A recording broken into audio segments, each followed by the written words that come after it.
Dear parents, dear students, நான் இன்று நாம் எந்த துறைக்கு முக்கியம் கொடுக்க வேண்டும், எந்த துறையில் நாம் எமது வாழ்க்கையில் அதிகமான அக்கறை செலுத்த வேண்டும் என்ற விடயம் சம்பந்தமாக சில விடயங்களை கலந்துரையாடலாம் என்று யோசிக்கின்றேன். அதாவது நாம் மனிதர்களாக கூட்டம் கூட்டமாக உலகத்திலே வாழ்ந்து கொண்டிருக்கின்றோம். நாம் விலங்குகளில் இருந்து நாம் ஒரு விலங்கினமாக இருந்தாலும் விலங்குகளில் இருந்து நாம் முற்றிலும் வேறுபட்ட ஒரு இனமாக இந்த சமுதாயத்திலே வாழ்ந்து கொண்டிருக்கின்றோம். எமக்கென்ற ஒரு அரசியல் இருக்கின்றது, எமக்கென்ற ஒரு வியாபாரம் தொழில் இருக்கின்றது, எமக்கென்ற ஒரு பொருளாதார முறைமை இருக்கின்றது, எமக்கென்ற ஒரு வாழ்வியல் விடயங்கள் என்று பல்வேறு விடயங்கள் காணப்படுகின்றது. இருந்தாலும் எமக்கு மிக முக்கியமான விடயம் எது, நாம் எதற்கு அதிகமான அக்கறை செலுத்த வேண்டும் என்பதில் எமக்கு நல்ல தெளிவு வேண்டும்.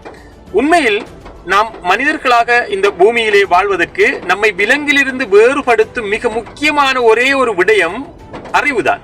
நாலேஜ், கல்வி, எஜுகேஷன் என்று சொல்வார்கள். எஜுகேஷன் சம்பந்தமாக நாம் அதிகமாக அக்கறை செலுத்துகின்றோமா என்று வினா எழுப்ப வேண்டும். அதாவது நாம் அரசியலுக்கு முக்கியத்துவம் கொடுக்கின்றோம். எமது அரசியல் தலைவர்களை தெரிவு செய்வதற்காக நாம் சண்டை செய்கின்றோம், போட்டி போடுகின்றோம், யோசிக்கின்றோம், அதற்காக முயற்சி செய்கின்றோம். ஆனால் அதே போன்று எமது கல்வி விடயத்தில், எமது பிள்ளைகளின் எதிர்கால விடயத்தில், எமது பிள்ளைகளுக்கு நல்ல கல்வியை ஊட்ட வேண்டும் என்ற விடயத்தில் நாம் எத்தனை வீதமான சண்டைகளை பிடித்திருக்கின்றோம், எத்தனை விதமாக யோசிக்கின்றோம் என்பது எமக்கான ஒரு வினா.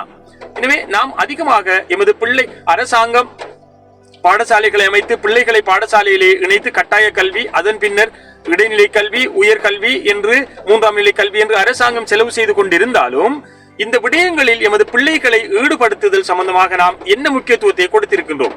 ஒவ்வொரு வீடுகளுக்குள்ளும் நாம் கல்வியை ஊட்டுவதற்கு, நாம் ஆசிரியர்களாக மாறி மாணவர்களுக்கு கல்வியை ஊட்டுவதற்கு என்ன செய்திருக்கின்றோம்? இது சம்பந்தமாக நாம் இந்த ஒவ்வொரு பிராந்தியத்திலும் உள்ள எமது பாடசாலைகளை முன்னேற்றுவதற்கு நாம் என்ன அக்கறை காட்டுகின்றோம்? பாடசாலைகளை அதன் நிர்வாகிகளின் கைகளிலே விட்டுவிட்டு நாம் சும்மா இருக்கிறோம். அதுவல்ல எமது பணி. நாம் இந்த பாடசாலைகள் சம்பந்தமாக அக்கறை செலுத்த வேண்டும்.